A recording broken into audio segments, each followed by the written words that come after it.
faciliter la transmission sur les métiers de l'alimentaire et de l'agroalimentaire. Et vous êtes aussi le fondateur de Digit. Donc, je vais vous laisser en parler juste après. On a aussi parmi nous Lisa Millet, donc, qui est passionnée d'artisanat.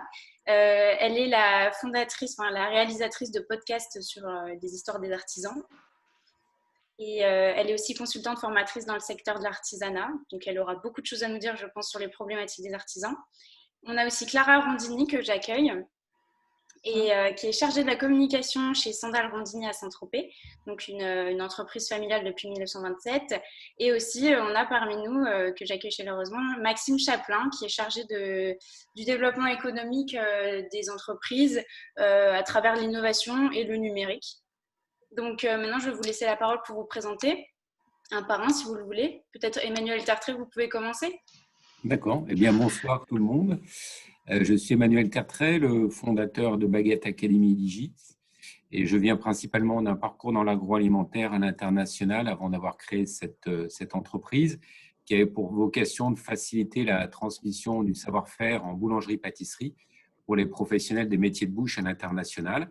Donc, on a créé un site qui s'appelle baguetteacademy.com où les gens peuvent accéder à des contenus en ligne français, anglais, espagnol.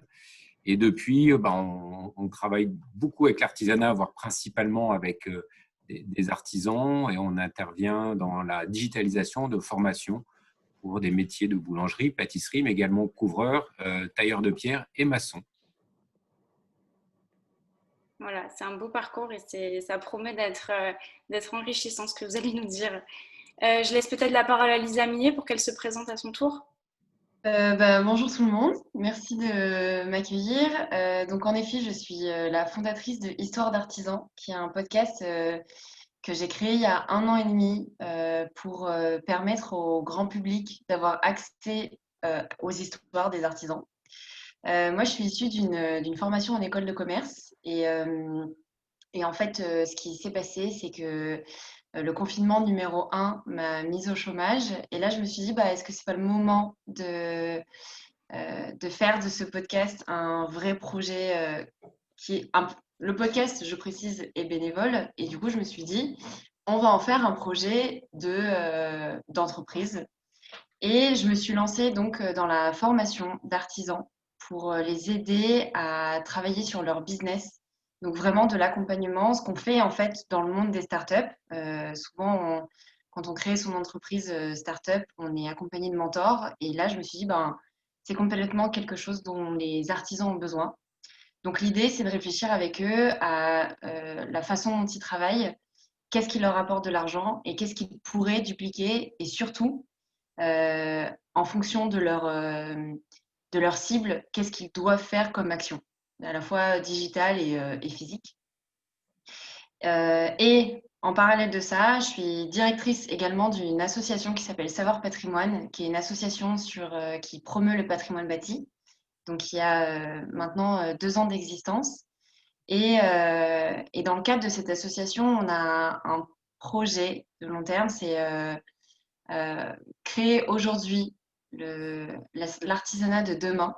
Et nos 2 objectifs, c'est à la fois d'accompagner les artisans qui existent déjà, qui sont déjà sur le terrain, de les accompagner dans la transition et notamment à savoir s'adapter aux conditions actuelles qui nous sont un peu imposées. Et notre seconde mission, c'est de dire que l'artisanat n'est pas une voie de garage. L'intelligence des mains nécessite d'être revalorisée et donc on souhaite aller dans les collèges et lycées pour revaloriser l'artisanat. Ouais, donc vraiment 3 casquettes qui mettent à l'honneur l'artisanat en fait dans notre société. Exactement. Donc clairement au cœur de notre sujet. Merci beaucoup. Je laisse la parole à Clara Rondini, si vous voulez vous présenter. Oui, bien sûr. Bonsoir. Donc d'abord, merci de m'inviter à ce webinaire super intéressant. Juliette m'a contactée et quand elle m'a parlé de ce sujet, je me suis dit, ça c'est vraiment mon quotidien, donc il faut que je sois là. Du coup, voilà, je m'appelle Clara, j'ai 24 ans et depuis mars, je travaille donc avec ma famille à 100%. Donc en fait, on est fabricant de sandales à Saint-Tropez depuis 1927. Donc en fait, c'est mon arrière-grand-père qui a commencé. Donc c'est la plus ancienne maison fabricante tropézienne à Saint-Tropez. Et après, c'était mon grand-père qui a repris l'entreprise, qui a voilà, créé des nouveaux modèles. Et puis ensuite, voilà, mon père, qui travaille aujourd'hui aussi avec mon cousin, avec ma maman. Enfin voilà, c'est une entreprise bien familiale. Et en fait, je me suis rendu compte que voilà, l'atelier, comme je vous disais, n'a pas changé, mais toute la partie digitalisation, il y avait encore tout à faire. Donc il y a 6 ans, j'ai commencé avec les réseaux sociaux, donc Instagram notamment qui marche pas mal aujourd'hui. Hein. Donc aujourd'hui, on est à 30 000 abonnés, donc je suis assez contente. Et notre site internet, donc depuis 6 ans aussi. Voilà, ça a commencé il y a 6 ans. Et en ce moment, on travaille justement sur un nouveau site internet qui va être encore plus intéressant pour nos clients. Mais je vous en dirai un petit peu plus tard. Ouais, parfait, merci Clara. Maxime Chaplin, vous pouvez nous dire quelques mots aussi sur votre parcours et sur votre activité actuelle, s'il vous plaît? Oui, bien sûr. Donc, merci déjà pour l'invitation. Donc, effectivement, alors je suis chargé de développement économique par l'innovation et le numérique à la Chambre des métiers et de l'artisanat du Rhône, donc arrivé récemment à la Chambre. Et notre rôle va être d'accompagner les entreprises artisanales du territoire à développer leur activité, donc par le biais notamment du numérique. Et pour ce faire, on utilise notamment un dispositif qui est Atout Numérique, un dispositif qui nous permet d'accompagner sur 14 heures ou 7 heures les entreprises selon leurs besoins, bien évidemment, et avec une partie collective. Voilà sur ce que je peux dire. Ouais, très intéressant aussi. Du coup, vous avez vraiment des parcours très différents, comme je le disais. Donc, ce qui va nous amener à avoir des avis assez divers et à la fois personnels et professionnels. Du coup, juste pour préciser, pour les spectateurs, en fait, vous pouvez poser des questions et c'est dans le petit logo en bas, questions et réponses. Donc, vous pouvez poser vos questions. Et ensuite, ce sera Guillaume qui fera l'intermédiaire pour nous transmettre les questions à poser à nos intervenants. Donc voilà, je vais laisser parler Jules pour qu'il nous présente un peu les thèmes et qui vous expose les questions principales dont on va parler et qu'on va soulever. Merci Juliette. Donc, bienvenue à tous. Donc, à travers ce webinaire, on va aborder plusieurs points en fonction chacun des intervenants un petit peu qui vont pouvoir nous donner un petit peu leur point de vue. On va aborder tout d'abord effectivement la digitalisation de la société, ces changements de mode de consommation, avec l'émergence aussi des plateformes, des marketplaces. Ah, on t'entend plus trop là, Jules. Ah, excusez-moi. Est-ce que vous m'entendez là? C'est mieux ou pas? Est-ce que vous m'entendez ou pas? On t'entend plus, Jules. Ouais, alors j'ai un petit problème de connexion. Ouais, c'est bon. Vous m'entendez? Ouais, j'ai eu un petit souci de connexion. Bon, alors je suis désolé. Donc je disais oui, la montée en puissance un petit peu de cette digitalisation dans notre société avec les marketplaces, etc. On voulait également aborder effectivement le secteur de l'artisanat et puis les problématiques actuelles avec cette crise du Covid-19 qui pose problème à bon nombre d'entre nous. Également aborder la question des nouveaux modes de communication comme vous l'avez un petit peu précédemment initié avec effectivement la montée en puissance d'Instagram, tout ce qu'on peut voir avec la communication sur les réseaux sociaux, les sites internet, etc.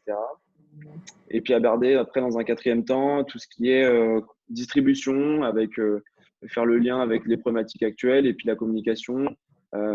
Qu'est-ce qui aujourd'hui peut être mis en place pour les artisans pour améliorer effectivement leurs moyens de distribution, de vente, mais aussi de communication. Donc, cette communication à travers, on peut voir l'émergence du click and collect, on voit plusieurs services, on reviendra là-dessus. Donc, qui sont effectivement des mouvements de distribution qui se mettent en place, effectivement avec le confinement, mais aussi avec, par rapport à d'autres problématiques. Et pour finir, effectivement, avec Emmanuel et vous tous, aborder un peu cette partie formation et revalorisation des métiers de l'artisanat. Comme Lisa l'a dit, le métier d'artisanat n'est pas une voie de garage, il y a des belles perspectives. Aborder un petit peu ce métier d'artisanat autrement, comme un métier si on peut dire ça un peu quand même, de start-up, de se lancer, essayer d'initier les jeunes à ce métier, à ce secteur d'activité qui est tout de même passionnant, avec quand même 510 activités différentes en France. Donc voilà, on va essayer d'aborder un petit peu toutes ces thématiques ensemble. Et puis, n'hésitez pas, si vous avez des questions, vous pouvez les mettre dans le chat. On va essayer d'y répondre en temps voulu. On essaiera de répondre au mieux. Voilà. Donc, on va commencer un petit peu. On voulait aborder tout d'abord la question de la digitalisation. Alors, je vais passer la main à Juliette. Oui, bien sûr. Déjà, on avait des chiffres, on a recherché certains chiffres et du coup, Cédric O parlait de 70% des petits commerces qui n'étaient pas digitalisés. Donc, c'est quand même un gros chiffre. C'est un chiffre qui est très fort et qui montre beaucoup peut-être de lacunes ou d'un manque d'information de la part des artisans. Donc, je ne sais pas si ça inspire quelque chose pour vous, ce chiffre. Si vous voulez rebondir là-dessus, si vous voulez nous expliquer peut-être pourquoi. Peut-être que je laisse la parole à Lisa Millet, parce qu'elle sait un peu les problématiques des artisans et je pense qu'elle doit avoir certaines réflexions par rapport à ce chiffre qui est quand même très important aujourd'hui. Alors, je pense qu'il y a deux aspects. Le premier aspect, c'est dans les 70%, il y a beaucoup d'artisans qui… comment expliquer ça? Je pense qu'il y a une différence entre les jeunes artisans, enfin dans le sens en âge, les jeunes artisans, et les artisans qui sont un peu plus de la vieille école, qui n'ont pas du tout envie en fait de se digitaliser. C'est un désir de ne pas l'être. Il y en a beaucoup qui disent bah non, mais moi j'ai déjà mes clients et j'ai pas forcément envie d'en avoir plus. Parce que c'est un point qui est essentiel dans l'artisanat, c'est que il y a un plafond de verre de production qui s'impose automatiquement. Et il y a beaucoup d'artisans qui disent ben, une fois que j'ai mon carnet d'adresses et que ça roule, j'ai pas forcément besoin d'aller en chercher d'autres. Je pense qu'il y a les jeunes artisans, dans le sens âge, qui sont de plus en plus digitalisés. Et il y a un deuxième aspect, et c'est là que justement, peut-être Maxime pourra en parler, mais il y en a beaucoup, quand je leur parle d'outils, ils me disent je comprends rien. Et au final, en fait, c'est peut-être intéressant dans le débat de différencier à chaque fois les artisans reconvertis et les artisans qui sont issus de l'artisanat du plus jeune âge. Parce que les artisans qui sont issus de l'artisanat depuis le plus jeune âge, c'est souvent des artisans qui ont fait une formation d'artisanat et donc du coup qui n'ont jamais eu, qui ont un peu des séquelles dans la gestion business et notamment se vendre et n'ont pas cette réalité du terrain que, ben, à un moment, il faut communiquer, il faut parler de soi. Et ben, ça passe notamment par le digital. Donc voilà, pour moi, en fait, il y a de plus en plus d'artisans qui se rendent compte qu'il faut être digitalisé. Donc, à mon avis, ce 70% va réduire dans les prochaines années.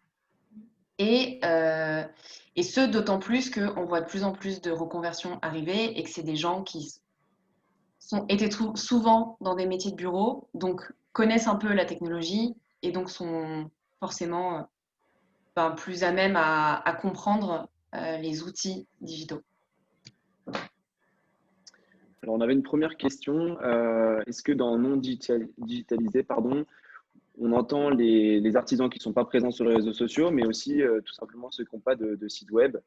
Alors, je pensais peut-être, Maxime, intervenir peut-être sur cette question et aborder également la thématique de la digitalisation pour un petit peu répondre à tout ça. Alors, pardon, je n'ai pas entendu totalement la question.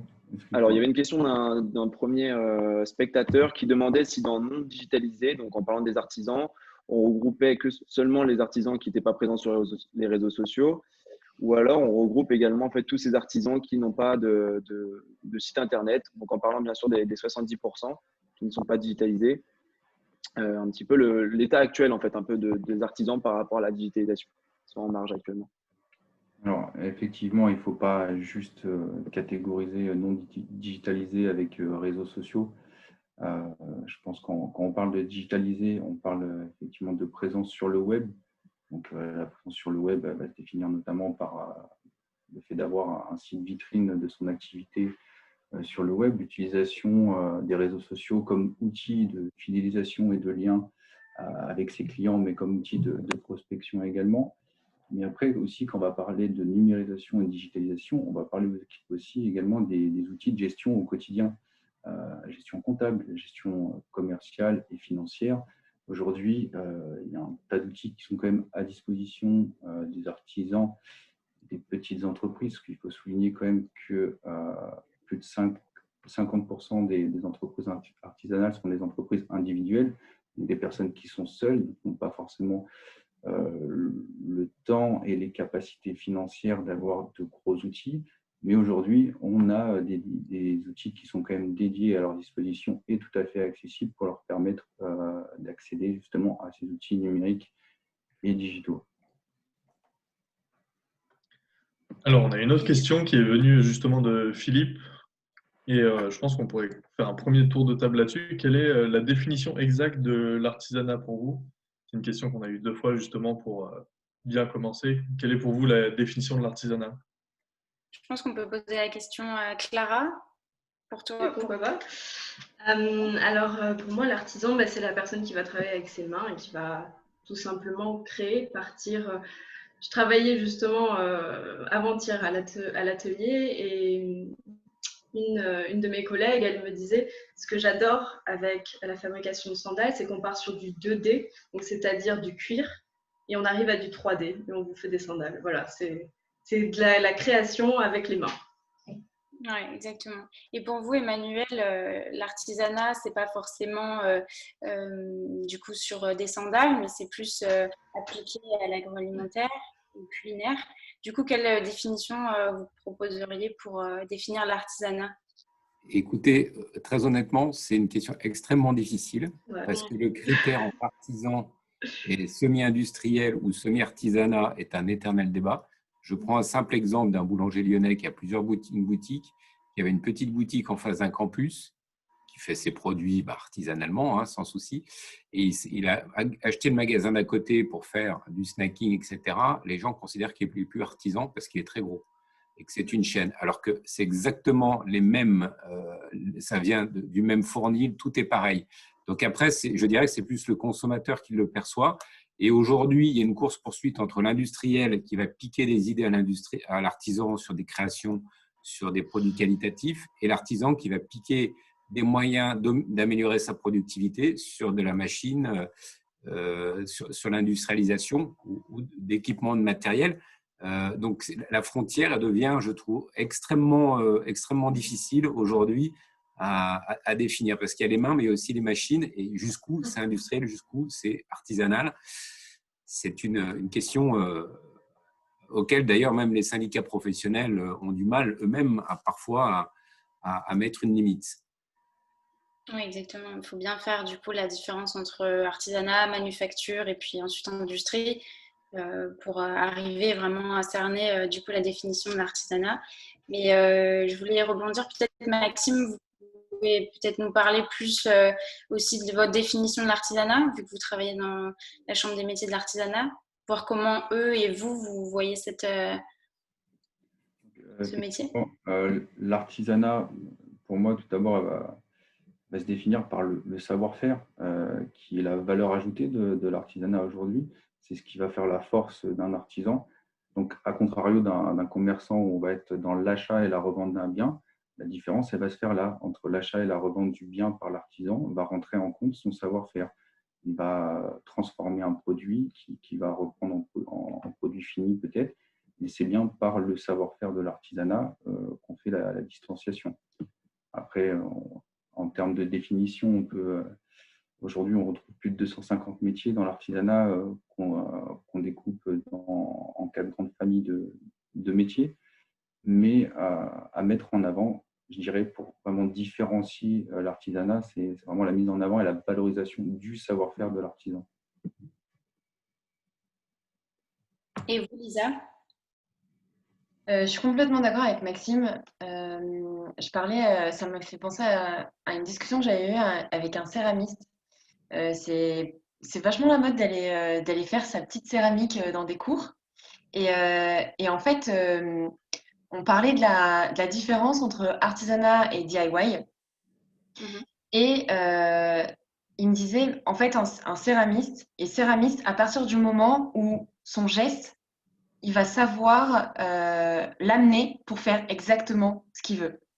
Et je ne sais pas si parmi vous ou parmi ceux qui nous écoutent, il y en a qui ont déjà fait de la céramique, mais quand on est novice, je peux vous assurer qu'on subit le geste qu'on fait et ce n'est pas nous qui avons une action sur la terre. Et pour moi, c'était une excellente définition, c'est on est artisan à partir du moment où on sait exactement le geste qu'il faut avoir pour le résultat qu'on veut avoir. Et qu'on peut le répéter indéfiniment. Julie, tu peux parler? Bien sûr, on avait une question qui était assez intéressante. Est-ce que proposer un service à la place d'un produit, est-ce de l'artisanat? Alors, c'est une bonne question parce qu'on parle beaucoup de produits à travers les artisans, mais aujourd'hui, on a aussi des artisans qui proposent des services. Je pense aux services de restauration, aux services, il y en a plein d'autres. Est-ce que vous voulez un petit peu épiloguer par rapport à ça? Je peux rebondir. C'est vrai que dans les métiers de l'artisanat, on a cette grande catégorie des métiers de service. Donc aujourd'hui, que ce soit un électricien, un plombier et tout autre métier du service, c'est encore une fois un savoir-faire qu'ils ont et qu'ils maîtrisent. Aujourd'hui, c'est ça qu'ils mettent en avant. Tout le monde n'est pas électricien ou plombier ou encore les autres métiers du service. C'est encore une fois le savoir-faire qui rentre en compte. Très bien. On voulait également aborder alors une autre question un petit peu. Ah, pardon, excusez-moi, Lisa. Juste quelque chose, ouais. Et en fait, je dirais même que le service est toujours compris dans l'artisanat. Je parlais avec une encadreuse qui me disait la première étape de mon métier, c'est le conseil. C'est je vais prendre une œuvre et je vais conseiller sur quel type d'encadrement il faut. Et en fait, au final, le service, il est toujours là parce que c'est des experts et qu'ils vont nous amener à trouver la meilleure des solutions. Et ensuite, potentiellement, il y aura le produit. Mais ça commence toujours, en tout cas dans le sur-mesure, ça commence toujours par le service. Très bien, merci. On voulait aborder également une question concernant le digital et plus particulièrement la transformation que cela induit sur un petit peu le commerce, vente de proximité. Comment en fait les artisans en fait aujourd'hui s'insèrent-ils dans cette vague de digitalisation, de e-commerce? Comment est-ce qu'un petit peu ça change leur mode de vente, de distribution? Et un petit peu quelles sont les forces et les limites de ce mouvement, si on peut dire ça comme ça. Je pense que Clara pourra nous répondre tout en essayant de nous expliquer comment, en fait, avec la digitalisation, on ne perd pas l'identité de l'artisan derrière, en fait. Je pense qu'elle saura nous répondre par rapport à ça. Je ne sais pas si vous voulez vous exprimer là-dessus. Il y a plusieurs questions, du coup, dans cette question. Quel est le… Alors aujourd'hui, donc on voit bien, surtout avec la situation, qu'on est c'est presque une nécessité, une obligation d'être présent sur Internet. Je lisais justement que sur 10 achats, 8 achats commencent par une recherche sur Internet. Donc c'est sûr que si vous n'êtes pas présent sur le net, on ne va pas pouvoir vous trouver. Et ce qu'il faut se dire aussi, je pense, c'est que les clients, en fait, où ils sont présents aujourd'hui, c'est à cet endroit-là qu'on doit les trouver. Et donc, avec le confinement, on est chez nous, on n'est plus sur notre téléphone, et c'est à ce niveau-là. Enfin, en tout cas, moi, je le vois beaucoup avec Rondini, du coup, cette année. On a déjà sur les réseaux sociaux, les gens sont beaucoup plus actifs, et même, en tout cas, au niveau de notre site en ligne, de juin à septembre, on a fait 40% en plus que l'année dernière au niveau de notre chiffre d'affaires sur les ventes en ligne. Donc, c'est quand même presque le double, ce qui est assez énorme. Et du coup, ouais, c'est pour ça que c'est vraiment important.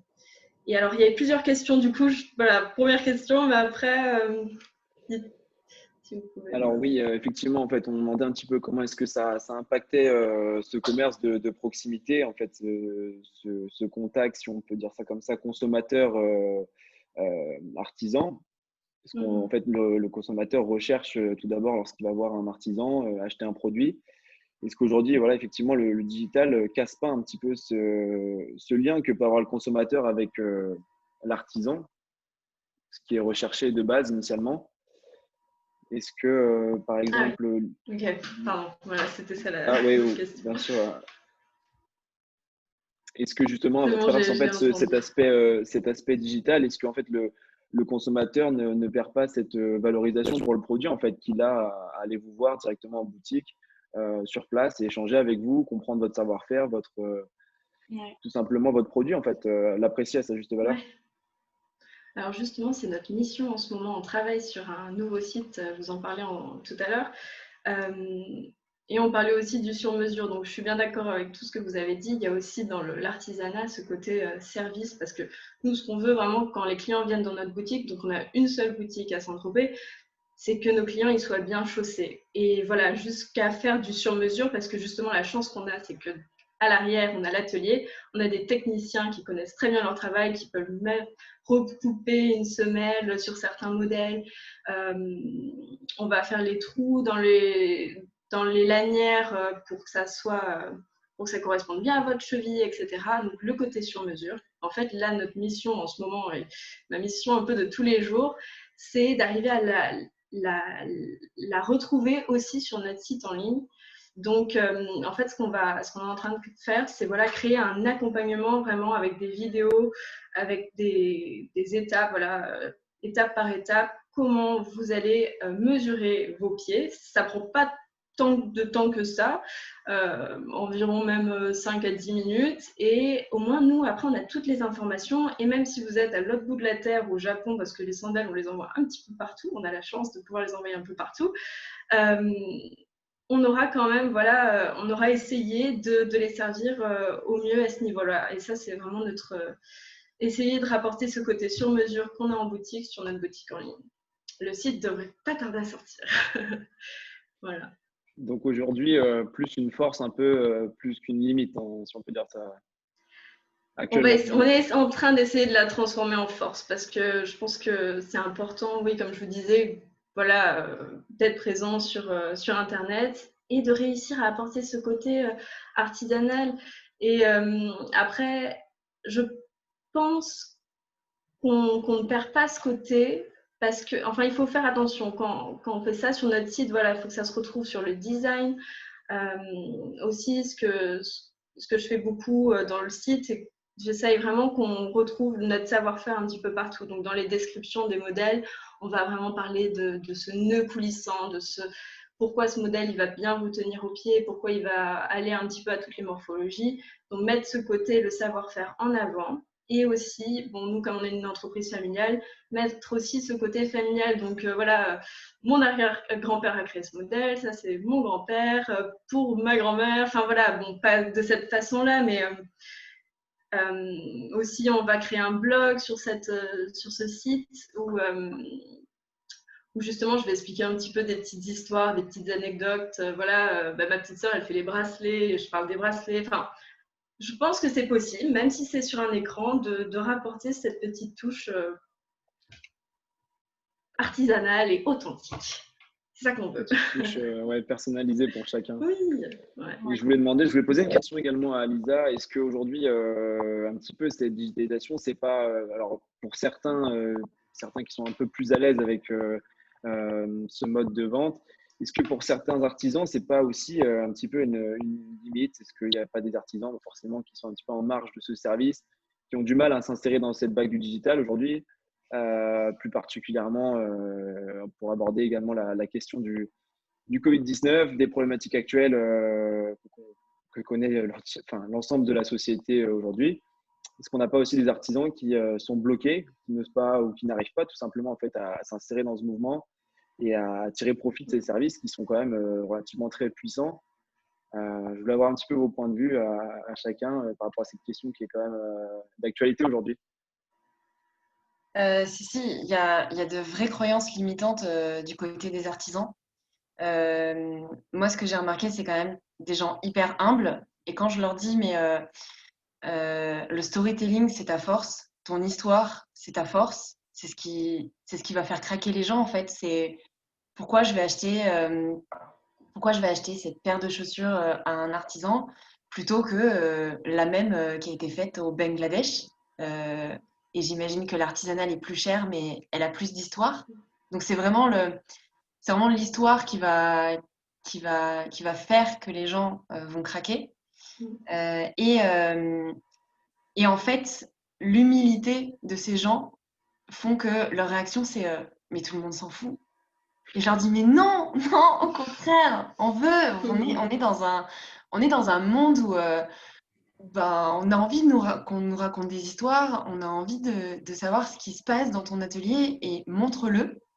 Donc ça, c'est la première croyance limitante. La deuxième croyance limitante, c'est mais je sais pas faire et je sais pas comment le faire et de toute façon, j'ai pas assez d'abonnés. Pour moi, avoir 300 abonnés qui sont hyper impliqués et qui t'envoient tout le temps des messages, c'est tellement mieux que d'en avoir 1000 qui sont pas là pour les bonnes raisons. Et je dirais le dernier problème, et c'est pas une croyance limitante, mais c'est plus technique, c'est j'ai pas le temps. J'ai pas le temps, j'ai pas les moyens de m'auto-filmer, parce que justement, Maxime disait 50% c'est des entreprises où ben, ils sont seuls à leur compte, donc j'ai pas les moyens de m'auto-filmer, j'ai pas le temps de publier, j'ai pas, je sais pas quoi raconter. Il y a une mosaïste qui me disait, mais Lisa, comment je fais quand je travaille 3 mois sur un même projet? Les gens, ça va les saouler à force.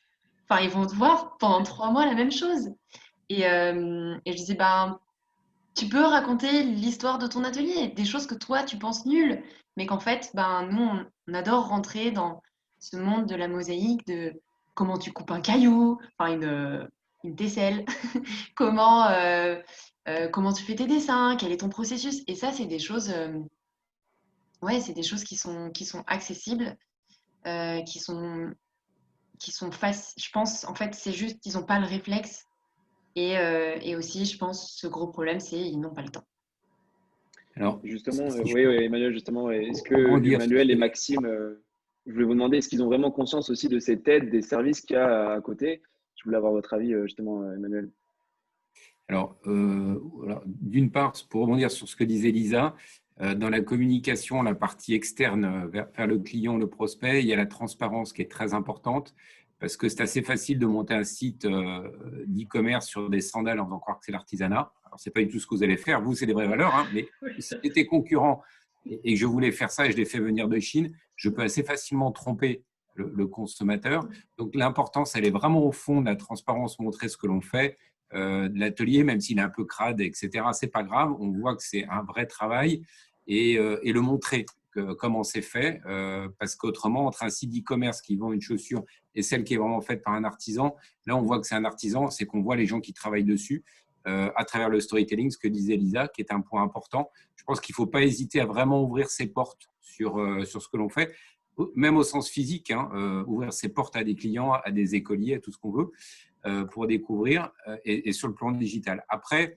on parle beaucoup du digital pour la vente, mais on oublie que c'est un énorme gain de productivité dans leur mode de fonctionnement, sur des petits SIRH, des gestions de planning des équipes, des outils de gestion, des outils de maintenance, etc. Ça leur fait gagner énormément de temps. On parlait de caisse enregistre juste avant. L'idée, c'est de gagner 10 à 20% de temps administratif pour l'artisan qui utilise une caisse plus intelligente qu'une caisse classique.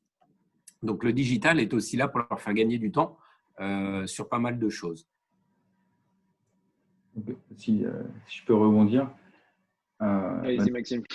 Les propos de Lisa, je pense que ça met bien en avant un besoin d'accompagnement et de formation de la part des artisans sur ces sujets. Pour mettre en avant ce que met en place la Chambre des métiers de l'artisanat du Rhône, sur tout ce qui est réseaux sociaux, que ce soit aussi le référencement naturel pour un site web, c'est des choses qui ne parlent pas forcément aux artisans. Aujourd'hui, ils ont la possibilité de se former. Après, on est également là pour les accompagner sur ces sujets. des accompagnements, du coup, notamment avec le dispositif Atout Numérique, qui permet de les accompagner individuellement sur les problématiques qui leur sont propres, donc sur 7 ou 14 heures. Donc, il ne faut pas hésiter en tant qu'artisan, je pense, à se tourner vers sa chambre des métiers pour se former ou se faire accompagner. Après, comme disait Emmanuel, tout ce qui est numérique ne se résume pas aux réseaux sociaux ou au site web. Il y a aussi tout cet aspect de logiciels de comptabilité, de gestion commerciale, gestion financière, qui sont là pour leur faire gagner énormément de temps, automatiser des tâches qui sont chronophages pour eux chaque jour et au quotidien, au lieu qu'ils soient en train de faire au lieu que l'artisan soit en train de faire sa comptabilité jusqu'à minuit ou 1h du matin, peut-être qu'avec un logiciel de gestion comptable, tout serait automatisé, il pourrait suivre son chiffre d'affaires, ses recettes automatiquement chaque jour. J'avais une question justement depuis le chat. Vous parlez de tous les besoins aujourd'hui que les artisans ont. Est-ce que, en particulier dans le petit artisanat, est-ce que les artisans ont conscience qu'ils ont ces besoins? Ou alors est-ce que quand vous êtes en contact avec ces artisans, souvent il faut un peu les mettre en face des problèmes qu'il y a autour de la digitalisation? Si je peux continuer. Alors, c'est vrai qu'en étant en contact des artisans, il y en a qui n'ont pas cette sensibilisation, et on va avoir ce rôle de sensibilisation à la Chambre, de leur montrer l'importance de tous les aspects du digital, et encore une fois, pas seulement le site web ou l'usage des réseaux sociaux, qui sont quand même importants et à prendre en compte tout de même. Et derrière ça, il y a quand même une grosse demande de la part des artisans aujourd'hui. Je pense que le contexte y joue également. On a vécu 2 confinements, donc des arrêts d'activité, des personnes qui ont dû fermer le rideau pendant de nombreux jours. Donc, ça a montré une nécessité de prendre en considération l'aspect digital. Donc, aujourd'hui, les artisans sont demandeurs d'accompagnement et de solutions numériques. Merci Maxime. Justement, on voulait faire un petit peu le lien sur cette partie et je me permets de repartager la présentation. On voulait reparler, justement, je vais rebondir un peu sur vos propos pour enchaîner sur le secteur de l'artisanat et des problématiques actuelles, notamment avec cette crise du Covid-19, mais aussi toutes les problématiques qui étaient déjà en place avant cette arrivée de cette épidémie. On voulait un petit peu savoir aujourd'hui quelles sont les problématiques actuelles auxquelles les artisans sont confrontés, où ils en sont par rapport à ça, comment est-ce qu'ils s'en sortent aussi. On a parlé du digital avant. Est-ce qu'aujourd'hui, ils essayent de mettre d'autres choses en place? Voilà, on voulait faire un petit tour de table, avoir vos différents points de vue qui sont à mon sens très intéressants.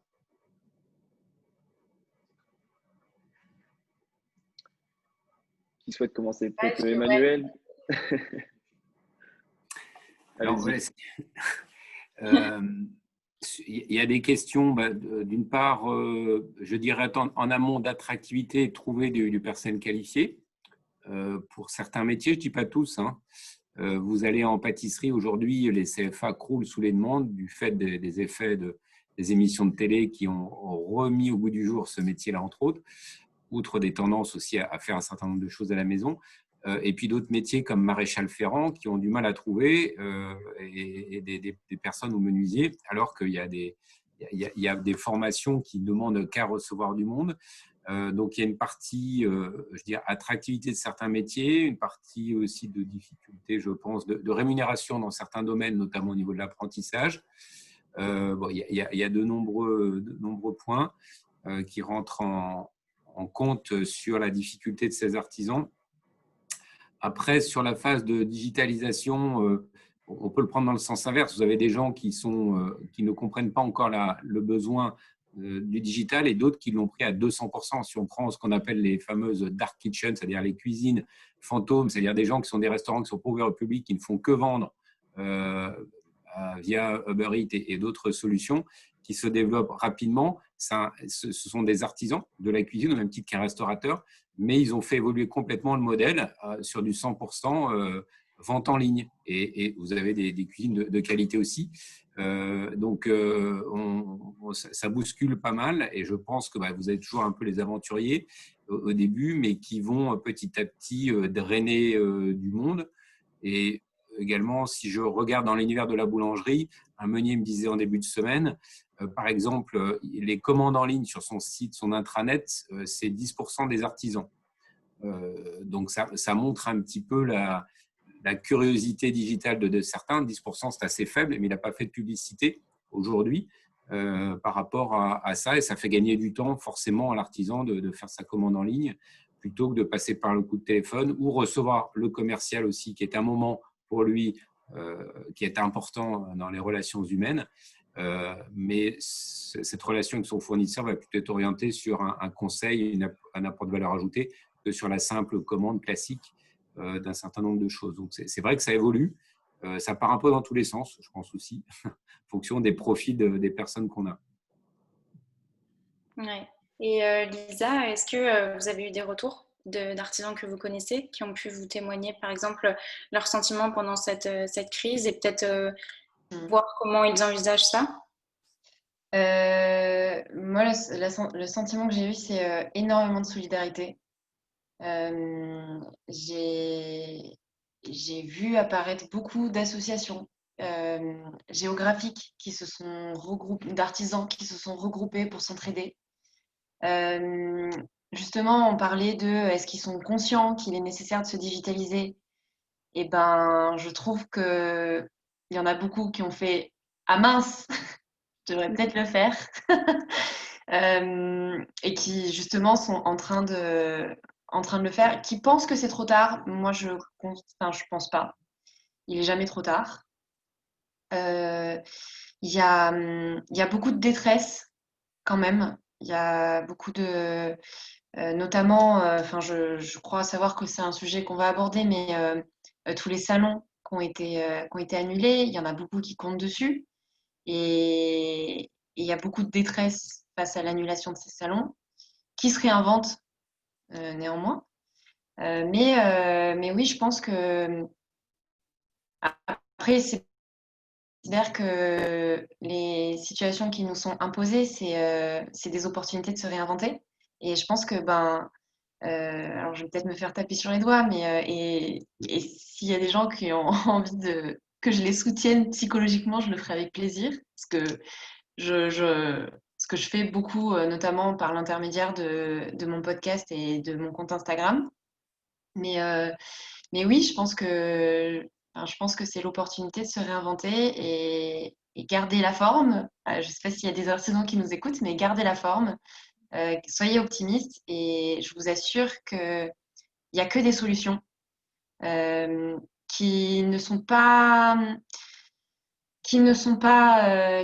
logiques de prime abord, mais qui peuvent être trouvées. Je vais vous reparler de l'exemple de l'encadreuse avec qui on a parlé justement elle me dit, mais moi, c'est un vrai problème parce que j'ai besoin de sentir l'œuvre, j'ai besoin de sentir la matière, j'ai besoin de faire comprendre la matière à mon client. Et en fait, je dis, est-ce que il peut pas t'envoyer son œuvre et toi, tu la vois et vous faites des zooms pour que tu le conseilles. Enfin, voilà, il y a énormément d'outils digitaux qui sont mis à disposition qui, je pense, peuvent être interprétés différemment par les artisans. Mais je pense que c'est possible, ouais. D'accord.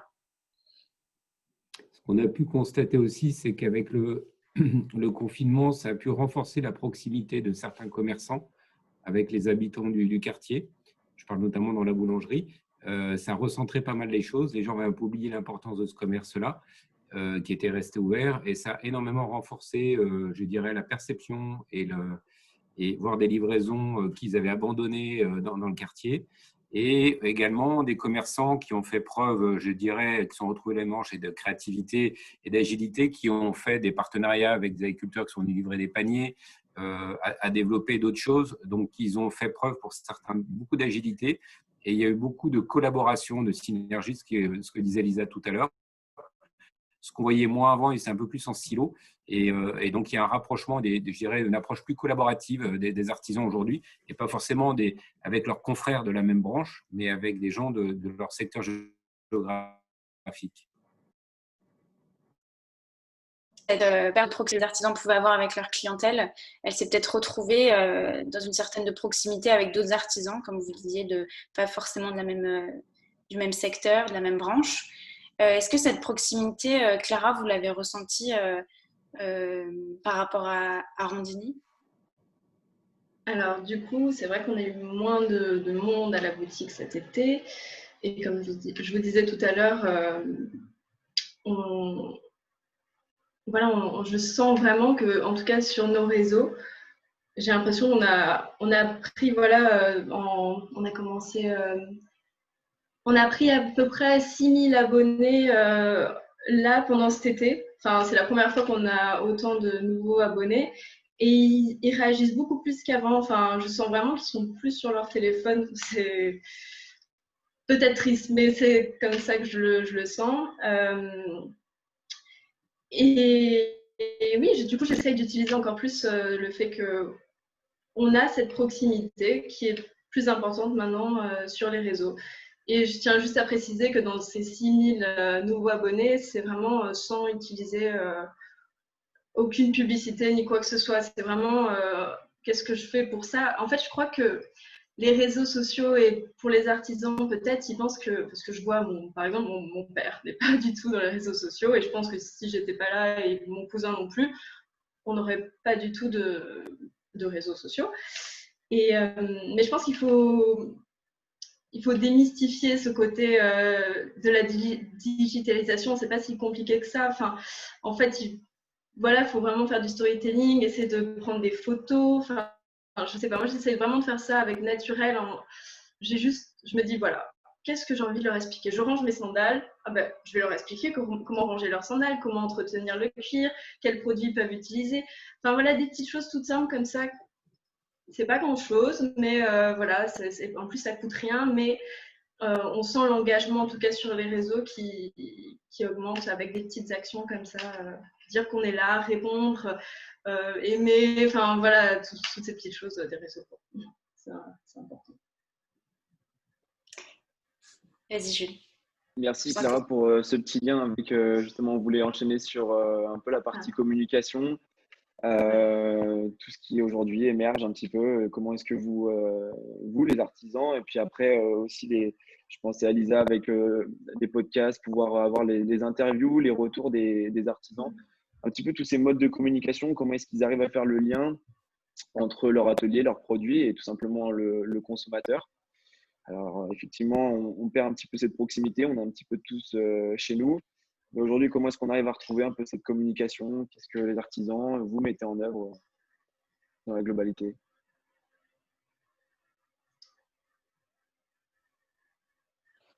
Pardon, c'est pour moi du coup la question? Alors, ouais, pas spécifiquement, peut-être Clara, si tu veux commencer, je t'en prie. C'est que Clara, vous n'aviez pas forcément changé votre manière de communiquer. Vous aviez juste continué et que de nouveaux abonnés se sont rajoutés sans forcément changer trop le style de la communication. Je pense qu'on a été quand même... j'ai été un petit peu plus active quand même. Cet été, j'ai posté un petit peu plus. C'est vrai que j'ai été plus active. Toujours, quand je vous parle d'être plus active, c'est vraiment faire des photos de Saint-Tropez quand je me balade parce que je trouve ça beau, des trucs vraiment tout simples comme ça.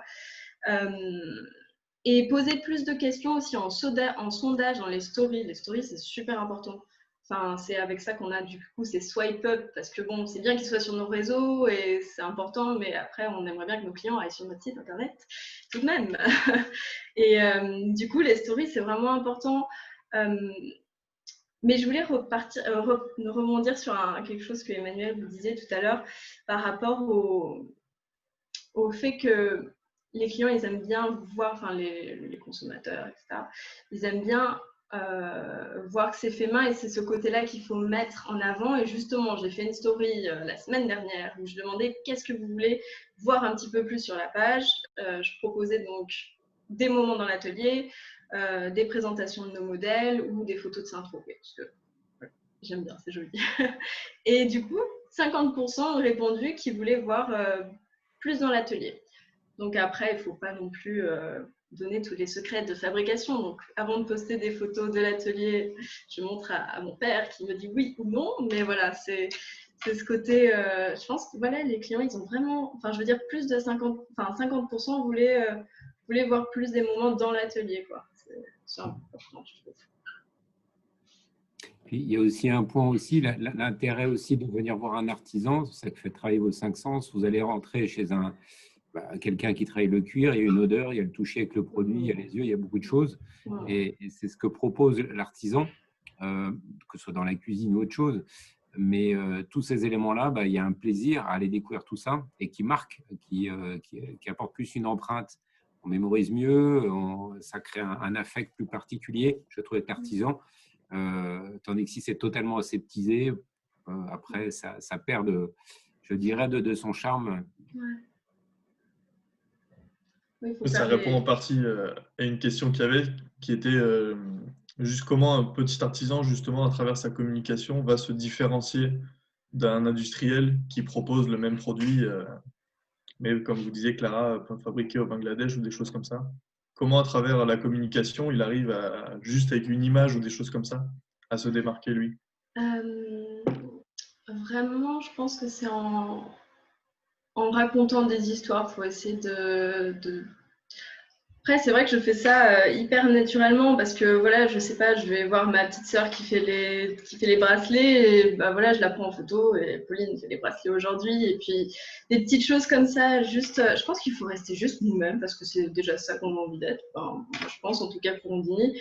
Pas essayer de faire comme si on était quelqu'un d'autre, être fier de notre savoir-faire parce que je veux dire le savoir-faire français, il est quand même connu dans le monde entier et les gens, ils ont besoin à des moments de revenir à des choses simples comme ça, mais juste, je sais pas, quand je suis à l'atelier et je travaille un peu le cuir et j'arrête cet ordinateur et tout ça, ça fait du bien. Et voilà, ce côté-là, avec il faut, je pense, sur les réseaux sociaux, essayer de raconter le plus d'histoires, que ce soit avec des matières ou même nos fournisseurs. Il y en a, on travaille avec eux depuis mon grand-père, il avait commencé. Enfin voilà, je veux dire, faut montrer qu'on est là et puis on n'a pas peur des grandes boîtes. Et je pense qu'il y a quand même une tendance aussi aujourd'hui, on entend partout à la télé, Amazon, ananas, ça prend trop de place.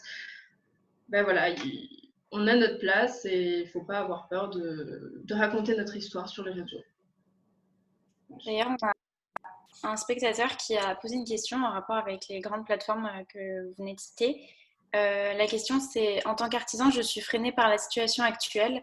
Faut-il préférer faire un site vitrine, un site commercial basique, ou préférer les plateformes de commercialisation comme Etsy, Amazon Made Et dans ce cas, avez-vous des plateformes préférées? Donc, est-ce que Lisa, vous pouvez rebondir? Et puis ensuite, on prendra l'avis de Maxime peut-être aussi. Alors moi, mon conseil, c'est pas de site vitrine. Non, en fait, dans le sens où c'est pas le moment. Créer un site, c'est long, c'est coûteux et ça nécessite beaucoup d'investissement de temps pour ramener du trafic. Et il existe énormément, et je parle pas que de Etsy, il existe énormément de possibilités de vendre sur Internet sans forcément avoir un site. Je pense notamment à SumUp, qui a développé une plateforme e-commerce où il y a juste à mettre ses produits, juste des photos, et les gens peuvent acheter directement depuis SumUp. Je veux pas m'avancer, mais je crois que PayPal fait la même chose. Lydia aussi. Moi, j'ai un artisan qui me dit, moi, je vends par Internet avec Lydia. Tout simplement. Quand les artisans me posent la question, je leur dis, mais surtout non. Surtout non, parce que c'est un...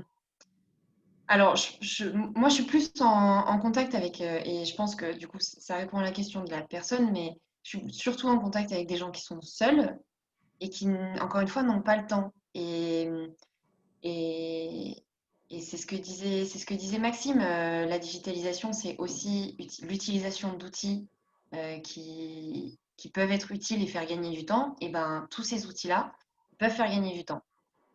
Etsy, il faut savoir s'y défendre. C'est vraiment un fourre-tout. Il y a de tout.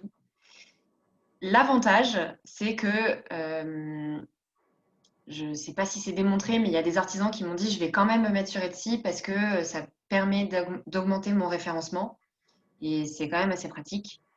Mais, mais voilà, enfin moi, quand on me pose la question, je dis prends pas du temps pour faire un site. Aujourd'hui, dans la situation actuelle, t'as pas l'argent, c'est pas ta priorité. Il y a de multiples façons de vendre sur Internet.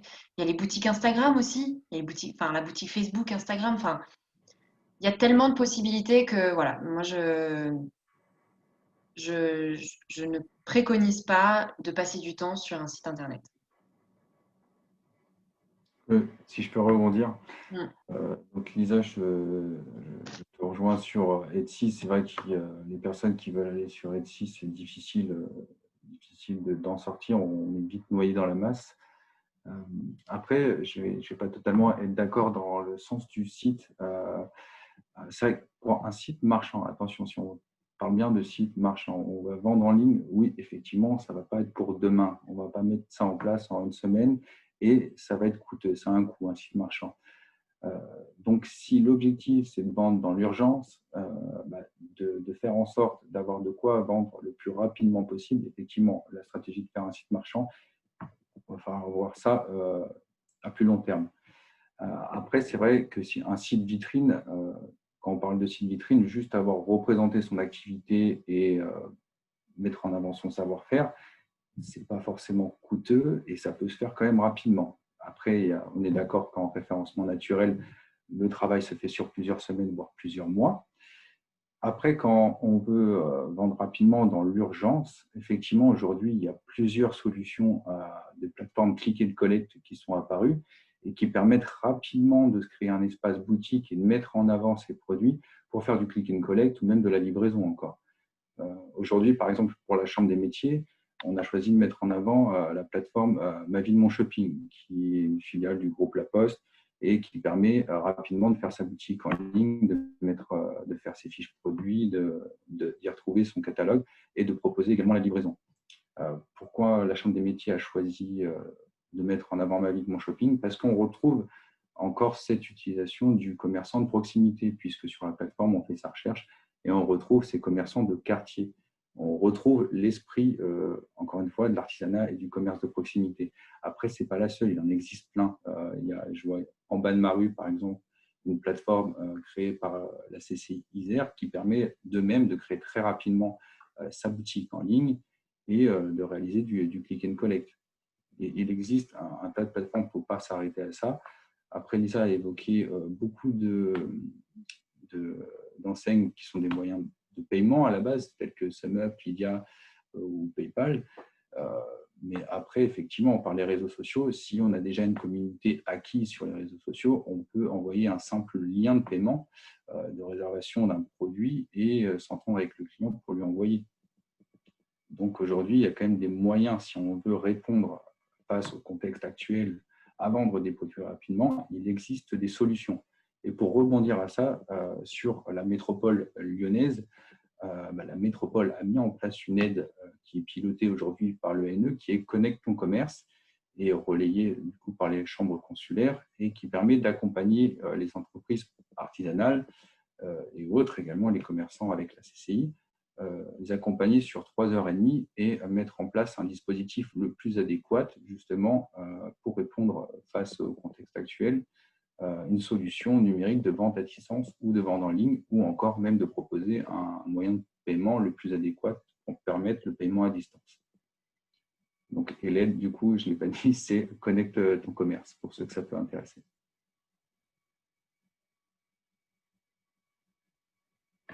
Et vas-y, Jules.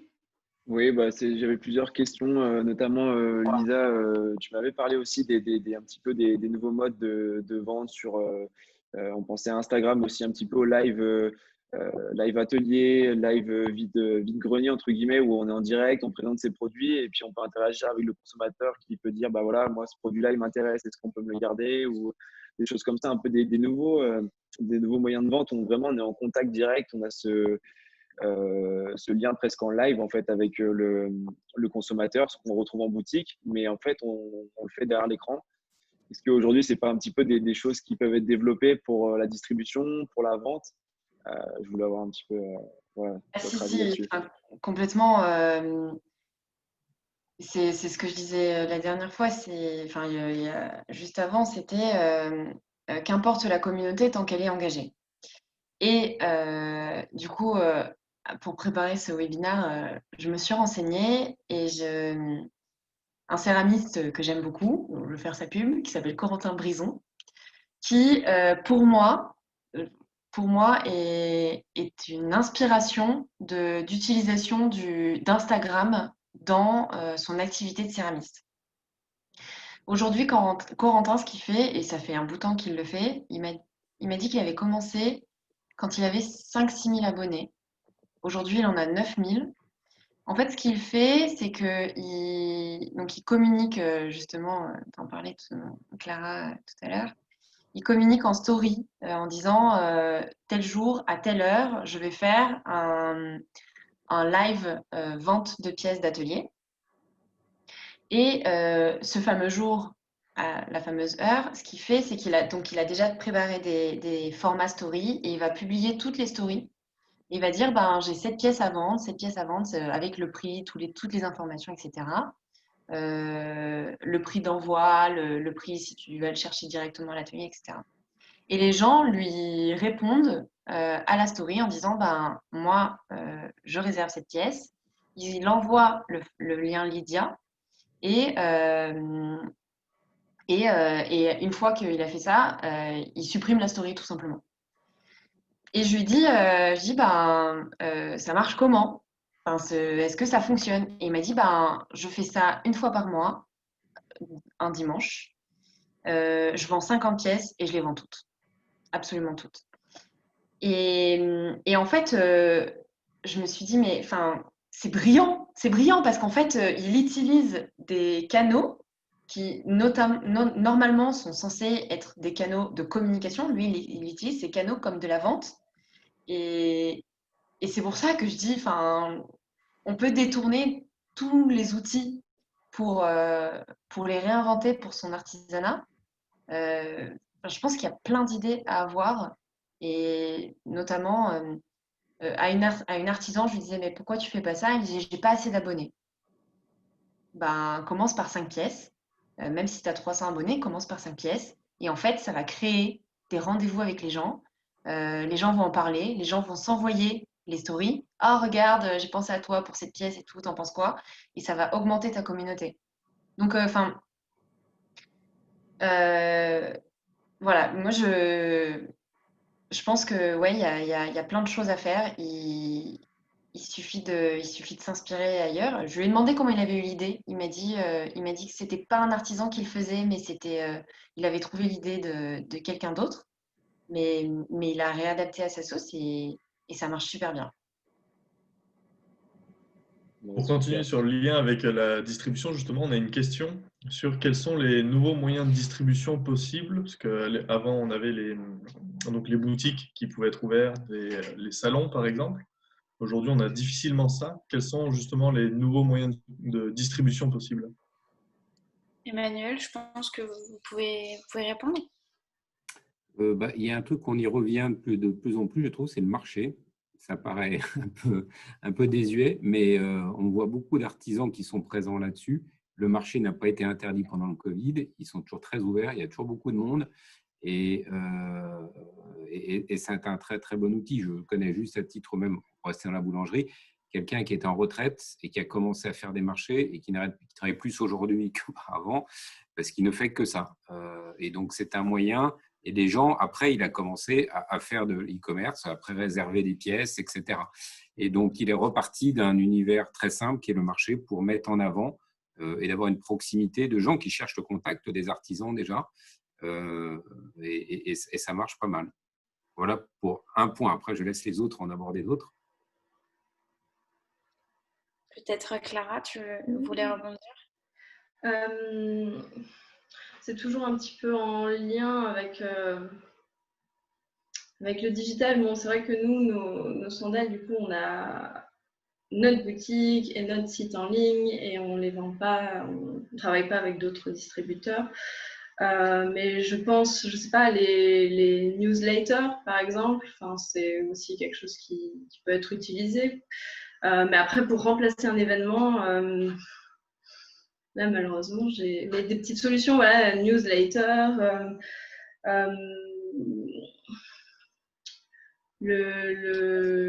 enfin voilà, c'est toujours les idées que j'ai, c'est encore par rapport au monde digital. Du coup, je ne sais pas si le référencement, utiliser un référencement plutôt organique. Oui, parce que c'est vrai Voilà, qu'il y je a vous avoue. Non, il n'y a pas de souci. Il y a aussi la question, c'est vrai que la distribution d'un point de vue physique, en fait, avec toute l'annulation des events, des salons, il y a beaucoup d'artisans. On revient, c'est vrai, à cette idée de marché, pouvoir peut-être s'installer sur les marchés, mais je pense qu'il y a beaucoup d'artisans, peut-être certains qui nous écoutent, qui, avec l'annulation des events et puis des salons, qui sont des événements, des choses qui représentent une grosse partie de leur chiffre d'affaires. Alors, comment un petit peu se remettre des choses en place, même si effectivement aujourd'hui, à l'heure actuelle, les points de vente physiques, les lieux de rassemblement sont interdits. Comment est-ce qu'on peut mettre en place des nouveaux systèmes de distribution? On a vu pas mal de click and collect, mais il n'y a pas que ça à mettre en place. Peut-être d'autres idées, des choses. Peut-être que certains artisans qui nous écoutent ont peut-être des idées, des choses à mettre en place. Voilà, est-ce que Clara, tu as pensé peut-être à une idée, à un moment, à mettre quelque chose en place, Oui, click and collect, c'est la seule chose possible. Enfin, nous, pendant le confinement, voilà, maintenant les boutiques sont ouvertes, mais avant, on avait notre atelier qui fonctionnait toujours. Oui, le click and collect, ça, c'était toujours possible. Mais oui, du coup, comme il n'y a pas, comme les boutiques ne fonctionnent pas, les événements ne fonctionnent pas, tout se passe sur les réseaux sociaux, sur le site internet. Et c'est pour ça que nous, cette année, on s'est dit, bon, faut qu'on se concentre un peu plus sur notre site, qu'on travaille un peu plus dessus. Voilà, mais d'autres, là, je suis désolée, je ne sais pas si vous avez d'autres idées, mais remplacer un événement. Oui, bien sûr. Lisa, peut-être que tu en connais qui ont fait différemment, d'autres artisans qui ont eu des idées peut-être un peu plus différentes en fait par rapport à ce qu'on voit actuellement, pour la distribution un peu plus physique, moins dans cet aspect numérique, digital. Il y en a qui ont inventé leur propre événement cet été, qui se sont dit on n'est jamais mieux servi que par soi-même, donc on va se regrouper et on va créer un événement. En fait, le problème du physique, c'est que c'est la meilleure façon de transmettre son histoire. Et du coup, il y en a plein qui disent oui, mais j'arrive pas à retransmettre la matière, j'arrive pas à retransmettre le toucher, la couleur, j'arrive pas à échanger, j'arrive pas à créer la communication. Franchement, j'avoue que des petits événements, des petites ouvertures d'ateliers. Après, c'est compliqué parce qu'on peut pas. Enfin, je ne sais pas si on parle en temps de confinement où on ne peut pas se déplacer, mais pour moi, ce qui va vraiment marcher, c'est la solidarité. Et c'est, pourquoi pas être 3 artisans qui se regroupent dans un même lieu, potentiellement chez un autre artisan, et dire, je sais pas, venez prendre le thé et venez nous rencontrer. Moi, j'avais eu l'idée aussi de faire des, des ventes Tupperware pour les artisans. Et je me suis dit, en fait, c'est trop cool. Tu offres t'offres l'apéro et tu permets aux artisans de raconter leur histoire. Et ouais, après, encore une fois, c'est un problème de physique, mais voilà, je pense qu'il y a plein de solutions à avoir. Et si vous voulez développer la vente Tupperware, j'ai plein d'idées. Il y a justement des bonnes idées par rapport à ces petits events privés, ces petits showrooms où justement le consommateur vient directement dans l'atelier. Et ça fait parfaitement le lien. Alors pour les spectateurs qui nous suivent, effectivement, on était plus dans cette partie distribution, même si effectivement j'ai oublié de vous montrer le diaporama. Mais justement, c'est un bon point pour enchaîner sur la partie formation et revalorisation des métiers d'artisanat. Effectivement, à pouvoir venir dans l'atelier, échanger avec lui, découvrir un peu son savoir-faire, les coulisses, en fait, si on peut dire ça comme ça, de la fabrication des produits.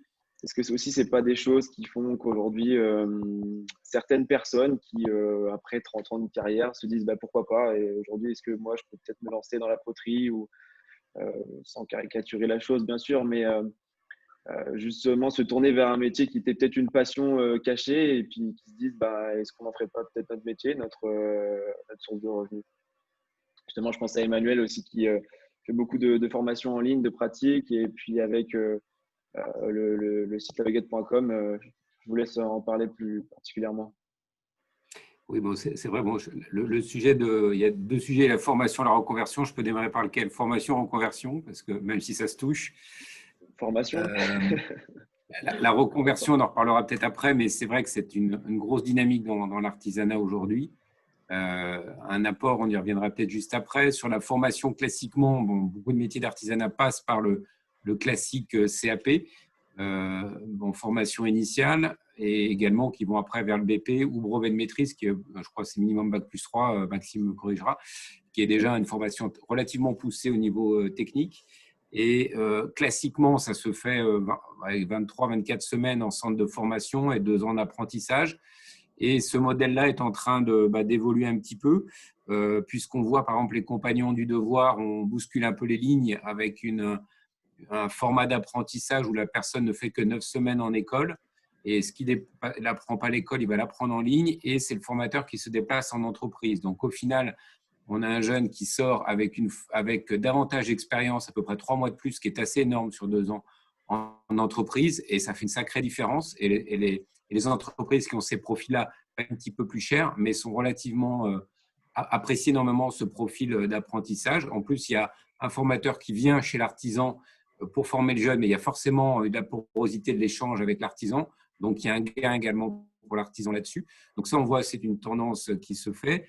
Les centres de formation commencent à intégrer avec plus ou moins de dynamique, et les chambres des métiers, selon les régions d'ailleurs, sont impliquées là-dedans, des parcours hybrides avec de la formation en ligne, sur de la formation initiale, mais également sur des profils d'adultes en reconversion, de la réinsertion aussi. Pôle emploi réfléchit énormément sur ces travails-là. Nous, on a expérimenté sur des profils de jeunes des missions locales qui sont sortis du système scolaire. On leur a fait découvrir le métier de l'univers de la boulangerie-restauration avec quelques cours en ligne et puis un stage derrière, ce qui était une expérimentation vraiment totale pour les missions locales de Rieux-la-Pape. Et ça a été un super succès parce que 8 sur 12 ont trouvé un boulot derrière, alors que c'était des gens qui étaient sans emploi, voire sans formation. Et certains sont allés ensuite, après avoir découvert le métier, sur l'aspect très opérationnel, de manière plus ludique, se sont dit je vais aller vers le CAP. Alors qu'on leur aurait dit va vers le CAP, ça aurait été un échec à ce moment-là. Donc ça bouge énormément dans la formation. On va voir des parcours hybrides qui vont mélanger de l'apprentissage en ligne sur des fondamentaux, parce qu'il ne faut pas oublier que c'est la tête qui commande les mains. Donc il faut bien, quand un couvreur, il faut qu'il calcule bien ses surfaces de tuiles pour les acheter, les inclinaisons, les matériaux, les résistances. Donc avant d'aller attaquer son chantier, il faut qu'il maîtrise tous ces éléments-là. Et la formation, notamment digitale, amène énormément de choses là-dedans pour que la personne aille à son rythme et apprenne mieux, notamment. Et quand il va à l'école, il y a une vraie valeur ajoutée du formateur sur de la pratique, sur la transmission de savoir très opérationnel. Donc là, on est en train de tendre vers ça. Et on a aussi des profils d'apprentissage 100% en ligne qui sont critiquables sur certains aspects, mais qui ont le mérite d'amener des gens dont on parlait, plutôt des profils de cadres ou des adultes en reconversion professionnelle, d'aller bosser le week-end, pendant leurs vacances, d'apprendre des métiers avant d'aller passer en candidat libre leur diplôme, leur CAP en général. Et ça marche de plus en plus par rapport à ces profils, des gens qui sont assez autonomes aussi et motivés pour apprendre de manière seule dans leur coin. La seule mise en garde, c'est que l'apprentissage en ligne, on en fait, est super, mais il faut forcément passer par du travail chez un artisan entier pour avoir, malgré tout, on peut avoir le CAP sans vraiment faire cette phase-là, mais si on veut vraiment développer, en tout cas, ses compétences, c'est très important d'aller apprendre chez un artisan des choses très opérationnelles de ce côté-là. Merci Emmanuel. Je me permets aussi de faire le lien. Est-ce que je peux lancer un petit peu votre vidéo de présentation de formation en ligne en même temps? Oui, bah, très bien. En espérant que ma connexion, que ma connexion soit stable. Alors, je ne sais pas si tout le monde la voit.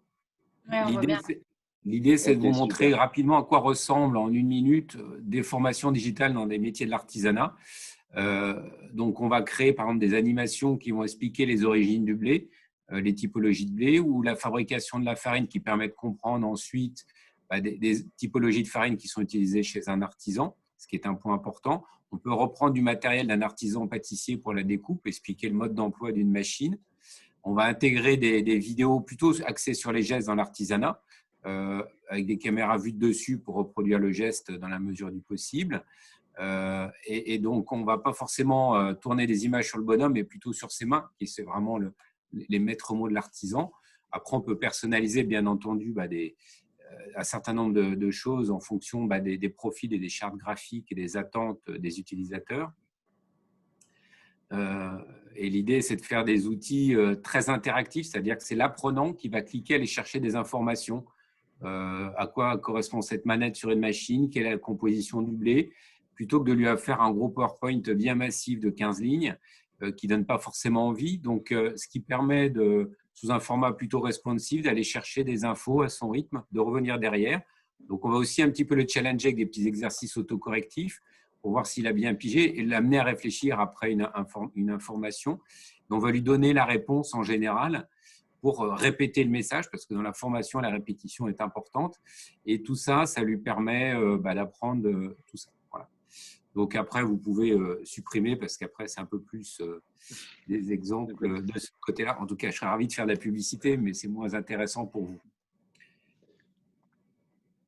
Et donc, par exemple, ce que je disais en introduction, les compagnons du devoir digitalisent en fonction de leurs moyens énormément de métiers. Ils avaient commencé à faire un premier pilote sur le pied du cheval pour le métier de maréchal ferrant. Et maintenant, on retrouve des métiers sur la menuiserie, sur les métiers de couvreur, de maçon, tailleur de pierre, et où on retrouve tous les fondamentaux. Il y a au moins 80, à peu près 60 heures de contenu qui correspond à l'apprentissage des fondamentaux sur comment on prend une mesure d'un four pour reproduire la pièce, qu'est-ce que Pythagore, etc., etc. Donc, il y a énormément de choses qui peuvent être faites sous un format digital.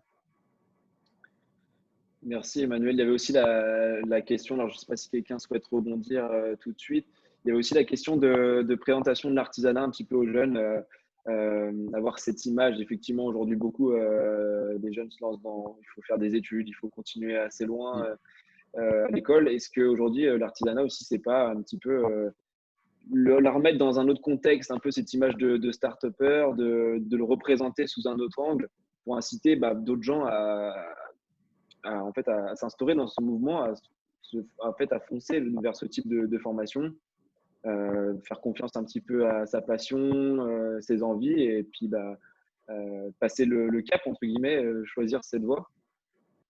Oui, effectivement, tout d'abord une passion. On voit d'ailleurs des élèves qui sont un peu poussés par leurs parents pour aller jusqu'au bac et qui ensuite vont vers le CAP, ce qui sont des bons profils parce que ce sont des gens motivés et qui, d'autre part, arrivent avec une certaine maturité au niveau de leur formation parce qu'ils sont déjà plus autonomes à la fin du bac qu'on ne l'est en troisième seconde. Donc, ce sont d'excellents profils. Et c'est des gens qui avancent assez vite et qui apprennent assez bien leur métier. Et c'est vrai, soit ils vivent de leur passion, ils restent quelque part opérateurs, ouvriers, artisans dans leur métier, ou certains vont développer des profils entrepreneuriat. Et c'est vrai que ça se rapproche de la création d'une start-up parce que c'est une petite structure où la personne doit être très polyvalente. Et d'ailleurs, on voit que la formation, beaucoup de réflexions sont en cours en ce moment, puisqu'on va plutôt travailler sur des petits modules parce qu'on apprend un métier, on apprend des matériaux, mais on doit apprendre, on parlait tout à l'heure d'un aspect marketing digital, on doit apprendre de la gestion, du management. Il y a beaucoup de domaines qui devient que l'artisan, entrepreneur, en tout cas, devient un véritable patron de PME il y a des artisans qui ont plusieurs boutiques, plusieurs magasins avec à chaque fois de la production locale et c'est 50 personnes. Donc, c'est plus l'artisan seul, qui est aussi un autre mode économique qui est superbe, mais qui évolue vers un véritable projet entrepreneuriat différent, qui ne s'éloigne pas forcément de l'artisanat d'ailleurs, mais c'est une autre optique professionnelle et ce qui attire aussi, c'est là où notamment les gens en reconversion se positionnent davantage en général. Où ils amènent vraiment quelque chose de nouveau par rapport à ça. On avait une question justement, vous nous parlez beaucoup de formation pour apprendre entre guillemets un métier. Et est-ce qu'aujourd'hui les artisans ne demandent pas aussi des formations complémentaires qui vont avec leur métier, qui peuvent être par exemple comme on évoquait la communication ou les choses comme ça? Oui, ben là je laisserai peut-être Maxime répondre là-dessus parce que la Chambre des métiers est spécialisée sur ces formations non tellement initiales mais complémentaires dont ont besoin les artisans. Ils ont un super catalogue dans ce domaine-là. Ouais, effectivement, moi je suis pas un spécialiste de la formation, mais c'est vrai que la Chambre des métiers de l'artisanat sur le Rhône, on propose effectivement tout un tas un catalogue étoffé de formations complémentaires, comme vous disiez, pour justement l'aider à développer son activité et qu'il améliore son travail au quotidien.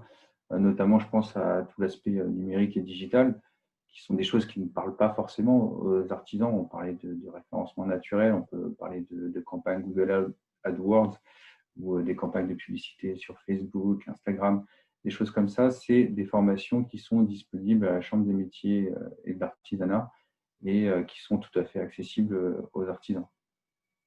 Justement, la Chambre des métiers, est-ce que c'est des formations qui sont accessibles à tous ou alors il faut être référencé à la Chambre des métiers? Il faut être inscrit au répertoire des métiers, effectivement, pour avoir accès aux formations de la Chambre. Et la Chambre des métiers, dans son ensemble, accompagne également des gens qui ont des projets de reconversion, les aide à monter leur business plan, etc. Arrive très en amont également du projet. Effectivement, on a un accompagnement pour tout créateur d'entreprise.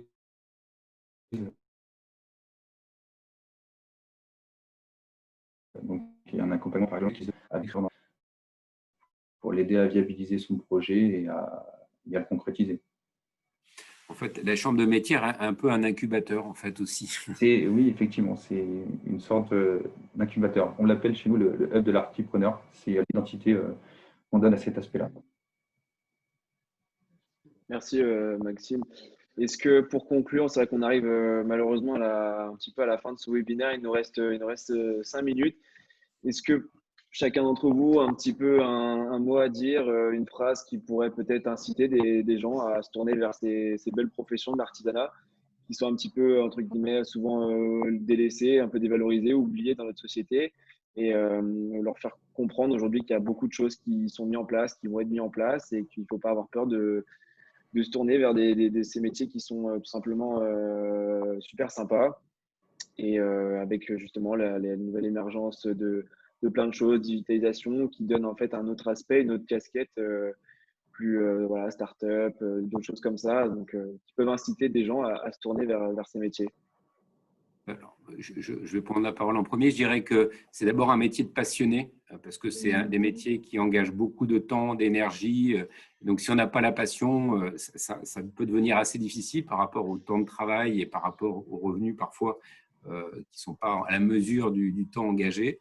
Donc, ça, c'est un premier point. Après, c'est des choses assez extraordinaires. C'est des métiers qui ont du sens. Donner vie à des produits de ses mains, c'est quand même quelque chose qui est parfois des matières vivantes et donc qui ne sont jamais pareilles tous les jours. Et donc, c'est quelque chose d'assez extraordinaire. Donc, c'est ça aussi ça qui attire ces personnes-là. Il y a de quoi raconter des belles histoires, comme disait Clara, et des histoires vraies. Hein. Ce n'est pas que des stories. On raconte des histoires, mais les histoires vraies, c'est assez important. Et puis, pour terminer, le digital, on y est. Moi, la question, c'est plutôt l'interopérabilité de tous ces outils pour qu'on gagne du temps, parce que je terminerai là-dessus. Un artisan à Vèze me disait, sous sa caisse, il a une tablette pour les invendus avec Too Good To Go, une tablette pour la gestion de son hygiène, une tablette pour le click and collect, une tablette pour sa caisse. Et il collectionnait les caisses, les tablettes, et finalement, chaque outil était dans son monde, et différent, en silo. Et à l'avenir, je pense que ça sera des outils plus interconnectés et qui feront gagner beaucoup de temps aux artisans et en simplification également, et qui, j'espère, aidera des artisans à passer le pas pour ceux qui qui hésitent ce côté-là.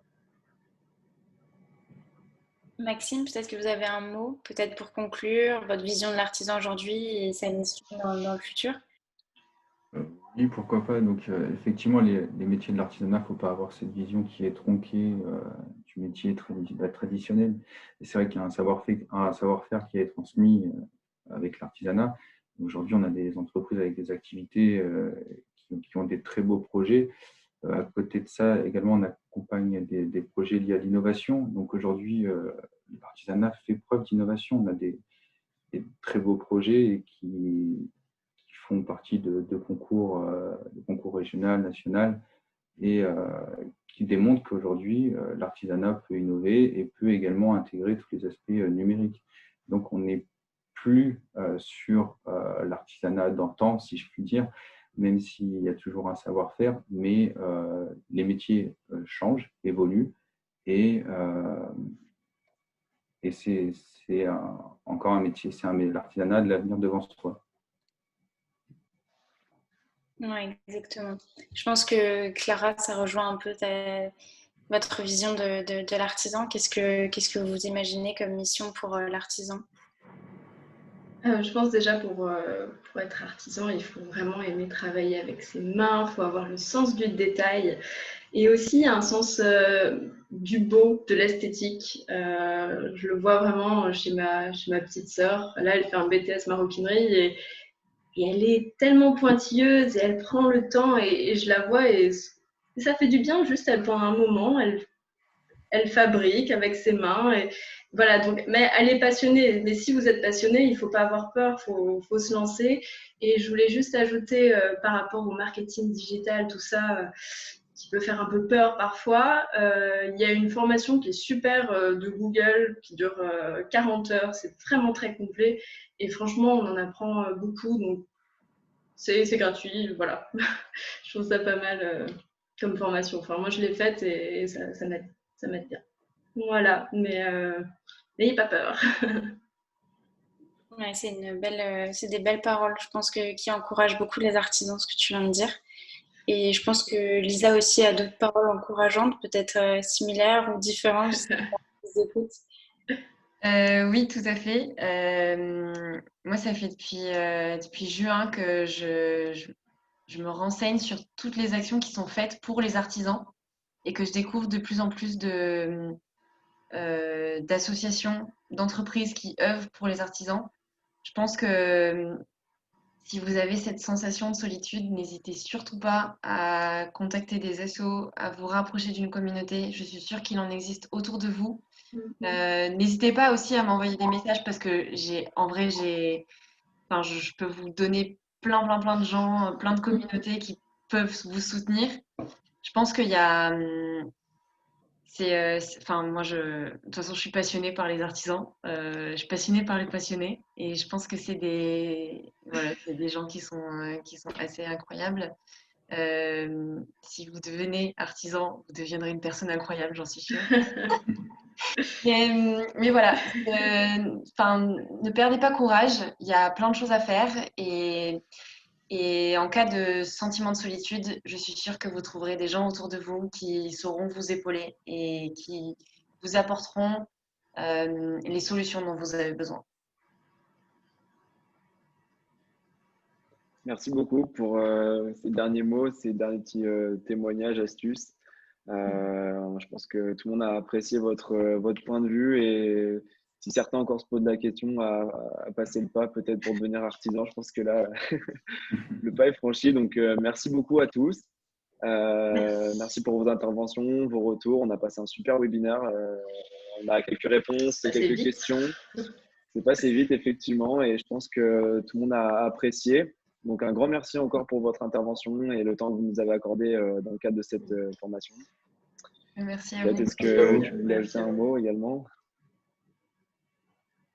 Oui, merci beaucoup à tous. Vraiment, très intéressants tous. Et vraiment, ce que j'ai apprécié, c'est votre formation. Elle est tous différente et vous apportez tous quelque chose comme une pierre à l'édifice pour redonner un peu confiance aux artisans dans cette période qui est très difficile à mon avis. Je pense qu'en tant qu'étudiant, on n'est peut-être pas au courant de tout ce qui se passe et le pas vers le digital, il est peut-être pas forcément évident, il doit être compliqué. Donc d'avoir vos retours et vous qui avez passé du coup le pas du digital ou qui le conseillez, je pense que ça peut être que positif pour les artisans qui nous regardent en fait. Donc merci pour ça et pour ce moment du coup. Merci à tous les spectateurs aussi. On a eu pas mal de questions Oui. qui sont remontées. J'ai essayé d'en regrouper quelques-unes et on a eu beaucoup aussi de merci pour tous les intervenants. Merci à vous. Merci. à tous. Merci beaucoup à tous nos participants également, qui étaient assez nombreux. Et pensez tout à le aller monde faire du vos webinaire, cadeaux ça de fait Noël plaisir. pour ceux qui n'ont pas fini en allant chez des artisans d'abord. Voilà, Exactement. bien dit ça. Noël artisanal. Ouais. Noël arrive, il est temps de retourner un petit peu vers le commerce local, nos artisans, faire marcher un peu tout ça, un peu se déconnecter de tout ce monde digital, retrouver les boutiques, les personnes en physique. Donc voilà, pour les petits cadeaux de Noël. Exactement. Du fait main et du local. C'est un bon résumé. Bon, moi, je vous souhaite à tous une bonne soirée. Merci encore. Bonne soirée. Merci, au revoir tout le monde. Merci à vous, au revoir. Merci, bonne soirée. Au revoir. Bonne soirée.